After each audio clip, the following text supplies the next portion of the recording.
Clasificación B, bajo supervisión de un adulto.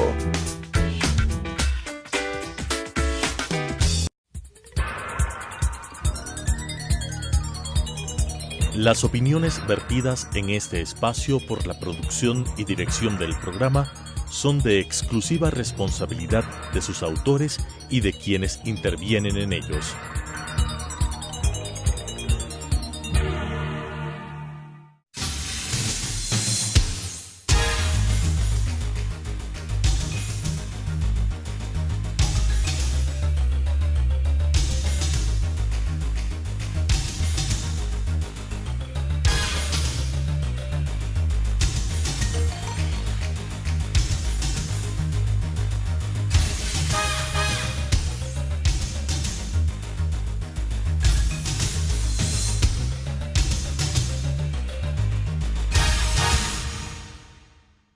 Buenas tardes, querido público. Estamos en una versión más de esta audiencia en relación al Colegio de Abogados de Pichincha. En esta ocasión tenemos la presencia del señor José Villavicencio, presidente nacional de la Unión General de Trabajadores del Ecuador. Ha sido también presidente del Frente Unitario de Trabajadores, porque normalmente ustedes están girando en la presidencia las diferentes centrales sindicales. Hoy vamos a tratar algunos temas de carácter laboral, sobre todo en el tema de las reformas, la nueva situación política actual que atraviesa el país, con José Villavicencio. Bienvenido, José.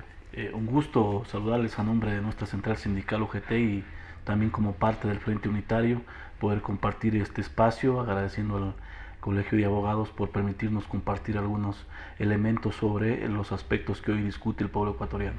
¿Cuál es la posición, cuál es la preocupación que tienen los trabajadores al respecto? De hecho, el Frente Unitario, nuestra central sindical, ha venido cumpliendo diferentes actividades en el marco de discutir, de debatir, analizar las reformas laborales, tomando en cuenta que para los trabajadores y un buen sector del pueblo ecuatoriano, estas reformas laborales que se vienen anunciando es producto del acuerdo del Fondo Monetario Internacional. El presidente Moreno en días anteriores planteó de que el Ecuador recibiría un crédito histórico del Fondo Monetario Internacional que es de 10.200 millones de dólares, los cuales 4.200 como tal entregaría el Fondo Monetario Internacional y el resto los multilaterales.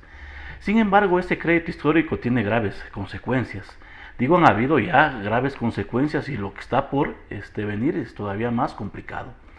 Podemos decir de que lo anterior fue el tema del incremento de los precios de los combustibles, el despido a más de 30.000 servidores públicos en los últimos meses. Solo en el mes en diciembre a febrero de 2019 despidieron a más de 15.000, cumpliendo las recetas del Fondo Monetario Internacional, y lo que se viene anunciando para que el fondo pueda seguir entregando los recursos al pueblo ecuatoriano, hay que cumplir sus obligaciones, y entonces se habla de las reformas laborales, el tema tributario y el tema de concesiones. Pero particular en el tema, paquete, ¿no? Todo es un paquete de una política neoliberal que el Fondo Monetario Internacional como tal quiere implementar en nuestro país. Ya en particular en el tema laboral es preocupante. Por una parte, el gobierno ha anunciado de que ha consensuado 3 reformas en el Consejo Nacional del Trabajo y Salarios, y en ese marco es de que el Frente Unitario ha planteado de que no estamos de acuerdo porque son reformas que no buscan como tal generar empleo, sino que buscan beneficiar al dueño del capital en el marco de seguir engordando su ganancia, su capital como tal, a costillas, entre comillas, de generar empleo. ¿Y por qué decimos de que no se va a generar empleo? Primero, porque la ley no genera empleo, la ley regula las condiciones entre empleador y trabajador. Segundo, se plantea eliminar el 35% del contrato eventual y ocasional, un contrato que dura 180 días, que puede ser renovado por una ocasión, pero que tiene este recargo porque no tiene los beneficios de la contratación colectiva, tampoco tiene una estabilidad como tal. Cuando a usted se le termina o le dan por terminado este contrato, no tiene ninguna indemnización, por eso tiene este recargo. Segundo elemento, nos hablan de la jornada de trabajo. Suena bien cuando el gobierno, los empresarios le plantean vamos a respetar las 40 horas. Se sobreentiende que respetar las 40 horas es de lunes a viernes, los 5 días a la semana, las 8 horas como tal. Sin embargo, hoy se plantea estas 40 horas dinamizar, flexibilizar la jornada de trabajo. Entonces se habla de elaborar de lunes a sábado o días de lunes a domingo. ¿Cuál es el objetivo de esto? Entonces no pagar horas suplementarias y extraordinarias como tal. Ese es el objetivo como tal. La pregunta es: ¿a quién beneficia esto? Es evidente que al empleador. En esa misma línea se plantea elaborar 12 horas diarias en 3 días. Entonces, sobre explotación laboral. La masacre de los mártires de Chicago es por el tema de donde se trabajaba 12, 14 hasta 18 horas diarias. En nuestro país recordamos el 15 de noviembre de 1922, donde se dio esta lucha de los trabajadores, donde hubo sangre, pues respetar las 8 horas. Entonces se quiere retroceder un siglo atrás. Y 3, se habla del tema del famoso contrato de emprendimiento, que nosotros hemos calificado que es un insulto para el ser humano, para el trabajador como tal. Porque el trabajador, el ser humano, no requiere como tal periodo de prueba. Lo que requiere es un periodo de un tiempo adecuado para demostrar que es idóneo para demostrar su capacidad para lo que lo contrataron. Entonces hoy se habla de un periodo de 3 años sin pago de indemnización, le pueden despedir cuando ellos deseen. Entonces nosotros consideramos de que en estas propuestas que dice que el gobierno ha consensuado, primero es que no ha consensuado con todos los trabajadores, segundo es que no busca generar empleo, sino lo que busca es seguir beneficiando a los grandes grupos económicos de este país y sobre todo ejecutar las políticas neoliberales del Fondo Monetario Internacional. Ahora, estas propuestas quedaron en que el Ejecutivo los iba a tramitar al Congreso a mediados del mes de septiembre. Ya estamos un poco más, pero esto no ha llegado.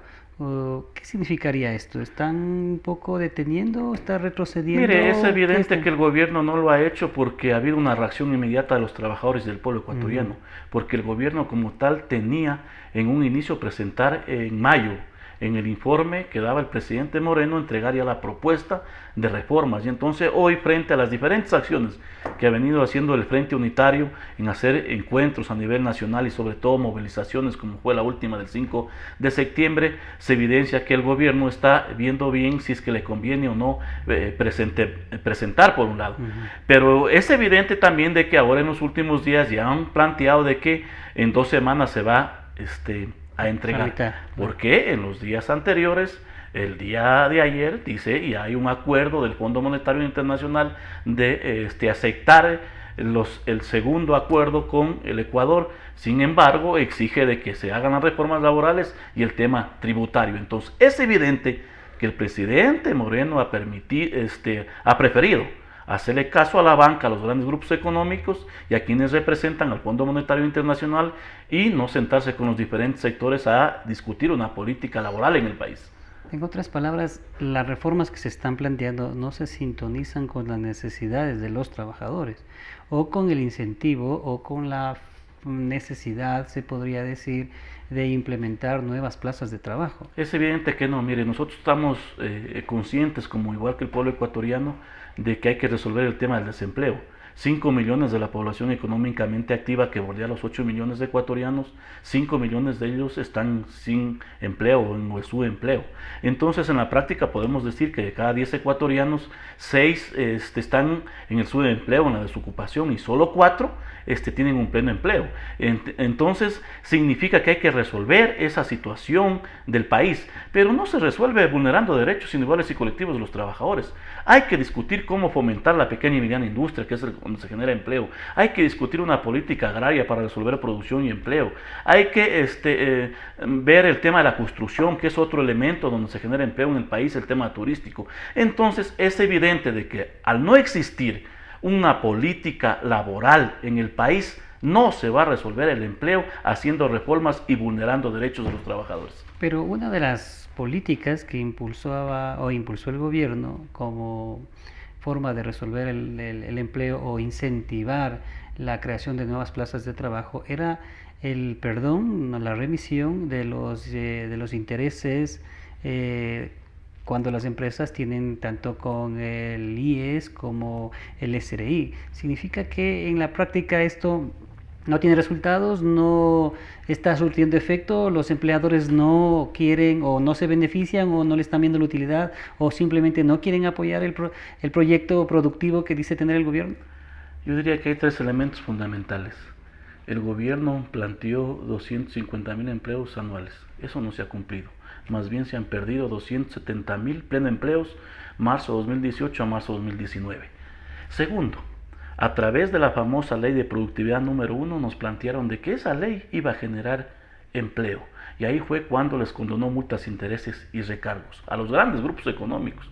Andes Petróleo, está el tema de Banco de Guayaquil, entre otros. Y entonces, a cambio de que supuestamente iban a pagar solo el capital y no los intereses, pero que iban a generar empleo. No, no ha sucedido eso.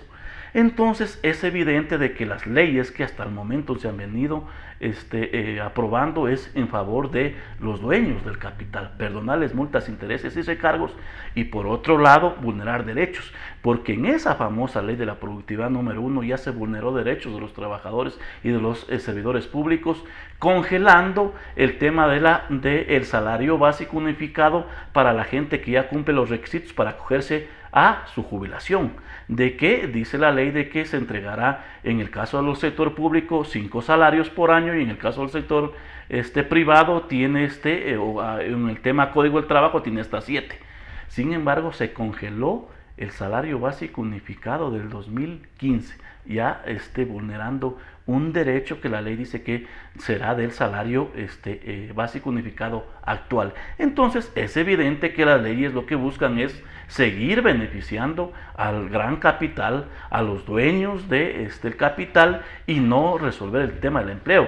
Los representantes de las cámaras, de los empresarios, dice que los sindicalistas somos atrasapueblos, y nosotros decimos, ¿cuál es atrasapueblos? ¿Quién a costillas de los trabajadores y del pueblo ecuatoriano engorda su capital y lo saca afuera? ¿O quienes defendemos los derechos de los trabajadores y del pueblo ecuatoriano? Porque no a pretexto de generar empleo se le puede convertir al ser humano en mercancía, en esclavo. Eso es retroceder un siglo atrás. Y entonces es evidente de que ellos quieren seguir engordando su capital, porque dice que están molestos. Su molestia es porque ha reducido sus ganancias. Dice que anteriormente ganaban un 18% y que hoy solo están ganando un 12%. Pero siguen engordando su capital y sacan afuera los recursos. Pues nosotros hemos planteado de que si ellos están tan comprometidos con el país, que dicen que traigan los más de 30.000 millones de dólares que tienen afuera a invertir en el país, entonces es evidente que eso no ocurre, y a pretexto de generar empleo lo que buscan es seguir vulnerando los derechos de los trabajadores. Pero también viene de la mano del hecho de que el gobierno no ha hecho un control, podríamos decir, de costo-beneficio. Le costó regularmente deshacerse o no cobrar, mejor dicho, ciertos valores que son cuantiosos, que son millonarios, a cambio de la productividad, a cambio del empleo. Sin embargo, no se ha ejercido un control de que eso sea efectivo, de que eso se ejecute. Es evidente que no, más de 4.200 millones de dólares les condonó. Pero hoy, a agosto del 2019, no se está haciendo nada desde el gobierno, desde el ejecutivo como tal, para cobrar a los evasores de impuestos. A agosto de 2019, las cifras del SRI demuestran que son 1.600 millones de dólares que le deben al Estado como tal. O sea, se nos viene una nueva remisión. Exactamente, y el gobierno no hace nada para cobrarles. Y entonces es evidente de que se sigue condonando o perdonando las multas, intereses y recargos a los grandes grupos económicos, pero al pueblo ecuatoriano se le quede seguir vulnerando sus derechos. Y entonces, por eso es de que el Frente Unitario ha planteado oponerse al tema de las reformas neoliberales del Fondo Monetario Internacional, y por eso hemos convocado públicamente a los trabajadores y al pueblo ecuatoriano que es el momento de defender la soberanía, porque está el riesgo el tema de las concesiones, donde quieren rifarse las empresas públicas al tema del sector privado, el tema de las reformas tributarias, de subir el IVA al 12, hablaremos del 12 al 15%. Continuaremos con este tema de la varios privatización. temas. Mientras tanto, vamos a un corte comercial y luego regresamos.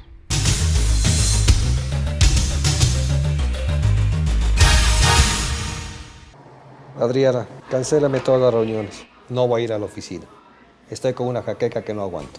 ¡El jefe no viene!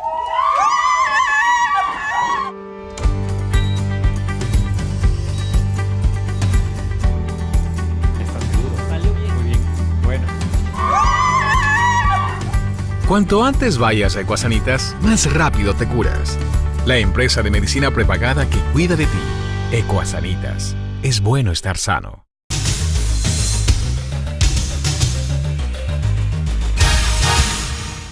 El ministro de Trabajo o el Ministerio en general ha hablado de la simplificación de trámites en algunas modalidades contractuales. ¿A qué nos lleva? ¿A qué quiere decir esto el ministro? Mire, él ha planteado de que hoy hay menos, si cabe el término, en burocracia en el tema de algunos procesos, tanto desde el ámbito laboral como en el tema en empresarios o empleadores. Sin embargo, eso todavía no se ejecuta del todo. Si bien es cierto, se ha planteado de que hoy a través de ya los sistemas informáticos se van a poder registrar las directivas para no entregar los documentos al ministerio como tal. Sin embargo, eso todavía no se ejecuta. Y él habla entonces de otros procesos donde dice que ahora es ya más sencillo el tema de la documentación, pero eso creo que todavía no se ve en la práctica. O sea, siempre nos vendrá bien que el Estado sea más eficiente. Exactamente, ¿no? entonces siempre los trabajadores vamos a saludar de que un poco se vaya eliminando el tema de lo que nosotros decimos, la burocracia, el papeleo, que a veces eso genera complicaciones. Y entonces lo que se ha planteado por un lado es de que hoy es los trámites más fáciles en el tema de obtener un permiso ambiental, en el tema de tener permisos para la creación de empresas, pero nosotros decimos eso le corresponde por un lado al empleador y por el otro lado nosotros nos compete de que en el tema laboral se hagan respetar los derechos y también en el tema del pago de las indemnizaciones, del pago de la jubilación, del registro de las directivas, se cumpla conforme la norma establece. Sea más eficiente. Las inspectorías de trabajo o el ministerio como tal pueda hacer cobrar mucho más rápido las liquidaciones, indemnizaciones, pueda interceder ante las empresas, ante los patronos para que el cumplimiento de sus obligaciones. Me parece que también eso es... Yo creo que es fundamental. Ajá. Y no solo debe ser del Ministerio del Trabajo, sino todas las instituciones públicas, porque no todas las inspectorías del trabajo actúan de una manera eficiente. Todavía hay algunas inspectorías del trabajo de que tienen o cometen errores, porque nosotros decimos lamentablemente la corrupción todavía está enquistada en nuestro país porque se legalizó, se estructuró durante 10 años del correísmo. Entonces eso es una tarea dura que tenemos que seguirla denunciando los trabajadores y el pueblo ecuatoriano, y eso hace a veces de que se entorpeza los procesos, porque hay que entender que combatir la corrupción no significa solo condenar a quien recibe o a quien entrega, sino también parte de estos procesos de que no permiten avanzar, desarrollarse, son parte de la corrupción que el pueblo ecuatoriano debe combatirla. Otro de los discursos del ministerio actual es la inclusión, la equidad de género, y mediante ley, mediante normativa. Yo me hago una consulta, o me hago una pregunta, mejor dicho, el patrono, ¿cómo funciona al respecto entre equidad de género y eficacia, eficiencia, efectividad? ¿Cómo tratarán o cómo funcionaría esto? Mire, en el tema, yo creo que el patrono como tal debería comprender de que todo ser humano requiere un empleo. Y no hablamos solo de hombre y mujer en este caso, sino en el tema de los discapacitados. Hoy, porque existe una ley de discapacidad donde dice de que de cada 100 trabajadores, por lo menos debe haber un trabajador discapacitado, o de cada 25 trabajadores un discapacitado, hace de que las empresas cumplan. Y si es que no hubiera una norma, lamentablemente esto no se cumpliría. Entonces, eso se convierte en un tema discriminatorio. Ahora, en el tema de género también es importante, porque sí debemos de entender que las estadísticas nos dicen que más hombres tienen empleo y menos mujeres. Es evidente de que... También tiene que ver con las condiciones de las madres, ¿no es cierto? Porque tienen que criar hijos y todas esas circunstancias. De todas formas, una norma en ese sentido sí ayudaría a equilibrar la balanza. Es evidente de que sí, porque vuelvo y repito, el trabajo debe ser considerado como parte de los derechos humanos. Entonces lo requiere la mujer, lo requiere el hombre, lo requiere la mujer y las personas que tienen discapacidad. Entonces es evidente de que ha habido un avance en el tema de la participación de la mujer, en el tema del trabajo, en el tema de la política, en el tema de la política social, de la participación en la organización sindical como tal. Pero todavía existe una discriminación por parte de los empleadores, donde plantean de que la mujer como tal no rinde igual que el hombre. Todavía hay una discriminación en el mismo salario, salario. Entonces eso se debe ir terminando, porque hablamos de que ante la ley, sobre todo ante los derechos humanos, todos somos iguales, y entonces se debe ir cortando esa discriminación, porque todos requieren un trabajo para poder subsistir dignamente, como lo establece la misma y lo mismo tiene que ver con los ingresos, ¿no? Exactamente, por eso nosotros decimos de que eso debe terminarse. La Constitución habla igual trabajo, igual remuneración. De acuerdo. También se ha hablado sobre la creación de un fondo para los trabajadores para que puedan beneficiarse de una jubilación patronal una vez que se haya cumplido los 25 años. ¿Qué opinión tienen al respecto? Mire, la política a nivel mundial es la misma. Pasa en Argentina, pasa en Colombia, pasa en otros países. Hoy nomás veía de que en Francia hay una gran movilización porque pretenden vulnerar y eliminar la jubilación patronal. Y en nuestro país no es la excepción. Si bien es cierto, no se ha hablado de eliminarla, pero se habla de nuevas modalidades o nueva metodología de cálculo de la jubilación. Nosotros hemos planteado de que eso debe ser un debate, una discusión amplia, pero sobre todo de no permitir que se elimine. Recordará usted de que los empleadores siempre vienen planteando de que hay que eliminar la jubilación patronal, porque en nuestro país existe la doble jubilación, la que paga el patrono como tal y la que paga el IES. Nosotros hemos planteado de que eso no es correcto, la jubilación patronal debe mantenerse, porque es necesario de que el patrono haga conciencia y entienda al empleador como tal de que la persona que ha contribuido al desarrollo de la empresa, de la provincia, del país, que ha estado al servicio por 25, 30, 35 años, tenga una compensación, tenga un derecho de la jubilación patronal para que la disfrute sus últimos años de vida. Y por eso nosotros hemos planteado de que esto nos requiere un debate amplio, porque tras de esto está el tema de garantizar la estabilidad laboral. Si los empleadores plantean de que exista la jubilación patronal, donde si usted labora en una empresa 3, 5 años, se ha considerado, es evidente que tras esto está no garantizar la estabilidad laboral como tal. Y nosotros lo que defendemos es de que el trabajo, un elemento fundamental, tiene que tener la estabilidad laboral. Y entonces, tras de esto, está... Al menos de los que trabajan. Exactamente. Tras de esto está evidentemente por parte de los empleadores no garantizar la estabilidad laboral. Sin embargo, el Frente Unitario, nuestra central sindical, ha planteado que se quiere un debate amplio, pero no permitiremos de que se elimine como tal la jubilación patronal. Hace algunos días la CONAIE anunció una movilización. ¿Cuál es la posición de los trabajadores? ¿Van a unir? ¿Van a hacer un solo frente? Las mujeres también han convocado para el 28 de septiembre otra movilización en relación a que no se aprobó la despenalización del aborto. ¿Cómo están las cosas? Mire, es evidente de que hay una gran preocupación por la política del Ejecutivo y la política del Legislativo como tal. Hay una Asamblea Legislativa que no ha hecho nada en favor del pueblo ecuatoriano. Hay una Asamblea Legislativa que el pueblo ecuatoriano no les cree, que lamentablemente durante 2 años se han pasado discutiendo quién ha recibido más diezmos que otro. Y hay entonces una asamblea que tiene rabo de paga en el tema del combate a la corrupción. No hemos visto la predisposición de la Asamblea Legislativa de combatir la corrupción.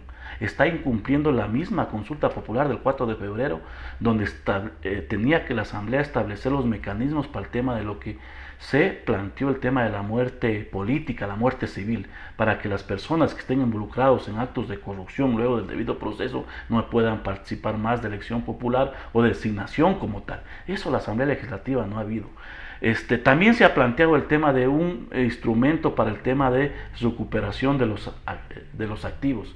Sin embargo, en los últimos días vemos de que la Asamblea como tal se opone al tema de aprobar o reformar el Código Integral Penal para el tema de recuperar los activos mal habidos como tal. Entonces, es evidente de que una Asamblea Legislativa no le interesa combatir la corrupción, está incumpliendo el mandato que les dio el pueblo ecuatoriano, que su principal tarea es el combate a la corrupción a través de la fiscalización y el tema de aprobar leyes en favor de los 17 millones de ecuatorianos. Entonces, es evidente que el pueblo ecuatoriano cuenta con una Asamblea Legislativa. Las movilizaciones serán una advertencia, entonces. Solo de nombre y no de acción. Y en ese marco, entonces, junto con la CONAIE hemos venido trabajando. Hubo una reunión este lunes, el próximo jueves habrá otra reunión para ir definiendo ya el documento de la plataforma de lucha,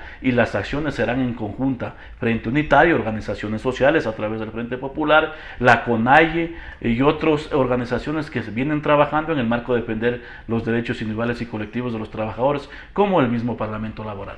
Ahora, hay cierta posición también de otro sector de la sociedad que dice que oponerse al gobierno es hacerle juego al correísmo, a la desestabilización del gobierno de Moreno. ¿Cuál es la opinión de los trabajadores? Los trabajadores y el pueblo ecuatoriano no podemos perdernos. El pueblo ecuatoriano tiene que estar convencido de que durante 10 años del correísmo se inquistó la corrupción, se vulneró derechos. Y digo se vulneró derechos porque en 2015, a través de la famosa ley de justicia laboral, se eliminó el 40% de las pensiones jubilares, se puso techo a las utilidades. En el mismo 2015 se aprobaron las enmiendas donde se eliminaba la contratación colectiva en el sector público, donde la comunicación se la convirtió en un servicio. Se cambió el papel de los militares, entre otros aspectos, en el tema de violentar la misma consulta que podían hacer popular los mismos gobiernos autónomos centralizados. Eso el pueblo ecuatoriano no puede perderse. No puede olvidarse que fue el correísmo quien instó la corrupción durante los 10 años, y hoy vemos de que son más de 70 mil millones de dólares que le han robado al pueblo ecuatoriano, y que hoy algunos ya están pagando, como el tema del ex vicepresidente Jorge Glass. Pero nosotros hemos venido planteando de que el capo mayor de la corrupción tiene que caer y tiene que regresar así al país, pero a la cárcel. Entonces, y ese capo mayor de la corrupción se llama Rafael Correa Delgado como tal. Y entonces el pueblo ecuatoriano no puede olvidarse eso. ¿Qué hizo el expresidente Correa? Gobernar para la banca y los grandes grupos económicos, y rifar el petróleo a los chinos. El presidente Moreno está haciendo algo similar: gobernar para la banca, los grandes grupos económicos, con las políticas neoliberales del Fondo Monetario Internacional. Quiere rifar a las empresas estatales, a los yanquis. Y entonces nosotros decimos: ni Moreno ni Correa.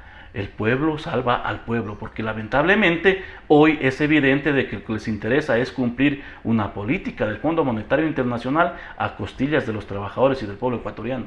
Tenemos la información de que ustedes están celebrando un encuentro latinoamericano y del Caribe. ¿Puedes indicarnos algo y hacer una invitación a la sociedad, a la población? Sí, nuestra central sindical, junto con la Coordinadora Internacional, nos aprestamos los próximos días, el 27, 28 y 29 de septiembre, a un encuentro latinoamericano y caribeño de sindicalistas de América Latina y el Caribe. Este encuentro es el 12º, donde se van a discutir el tema de la seguridad social, el tema de la flexibilización laboral como tal, el tema de la cuarta industrialización o la revolución industrial, el tema del papel de la mujer como tal. Son aspectos de muy importancia para el país, a nivel mundial, porque el sistema capitalista busca los mecanismos para vulnerar derechos de los trabajadores que han sido conquistados a través de la lucha, a través de la pelea de la unidad. Y en ese marco es de que este encuentro se va a realizar en nuestro país estos días, donde ya tenemos la presencia y la confirmación de la participación de México, Argentina, Perú, Colombia, República Dominicana, Brasil, El Salvador, entre otros países que se darán cita a este encuentro de gran importancia, con las delegaciones nacionales de nuestro país, donde vamos a discutir estos temas. Y en ese marco queremos ratificar la invitación a los trabajadores de nuestro país, tanto del público como privado, a nuestras organizaciones filiales y fraternas, para que participemos de este gran evento que será en la sede de la UNE Nacional de Pichincha, en las 9 de octubre y las Casubi, donde se va a realizar este encuentro latinoamericano y caribeño, estos 3 días, que es de gran importancia para los trabajadores del país, para los trabajadores del mundo, para seguir unidos defendiendo nuestros derechos. Muchas gracias, José Villavicencio, presidente de la UGT. Las opiniones vertidas en este espacio por la producción y dirección del programa son de exclusiva responsabilidad de sus autores y de quienes intervienen en ellos.